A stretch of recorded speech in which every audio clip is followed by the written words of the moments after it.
વલસાડ શહેરના છીપવાડ રેલવે ગરનાળા પર hydraulic crane વડે પીએસસી સ્લેબનું ગદર નાખવાનું કામ શરૂ કરવામાં આવ્યું।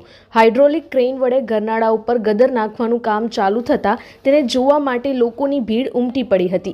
વલસાડ શહેર અને ખેરગામ રોડ પર આવતા 40થી વધુ ગામોને જોડતા છીપવાડ રેલવે અંડરપાસ ઉપરથી પસાર થતી ટ્રેનમાંથી ગંદકી પડવાની સમસ્યાને લઈને વાહન ચાલકોમાં ભારે નારાજગી જોવા મળી હતી, જે સમસ્યા દૂર કરવા 10 દિવસ માટે છીપવાડ રેલવે અંડરપાસ બંધ કરવામાં આવ્યો હતો। વલસાડ શહેરમાં આવતા ખેરગામ રોડના 40થી વધુ ગામોના વાહન ચાલકો, વિદ્યાર્થીઓ અને સ્થાનિક લોકોને ભારે હાલાકી ભોગવવાનો વારો આવ્યો હતો। છીપવાડ રેલવે અંડરપાસ બંધ થતાં એસટી બસ, ટ્રક, ટેમ્પો સહિત નાના મોટા તમામ વાહન ચાલકોને અંદાજિત 10 કિલોમીટરનો ચકરાવો કરવાની નોબત પડી છે। ત્યારે આજરોજ વલસાડના છીપવાડ રેલવે અંડરપાસમાં હાઇડ્રોલિક ક્રેનની મદદથી ગદર નાખવાનું કામ શરૂ કરવામાં આવ્યું હતું।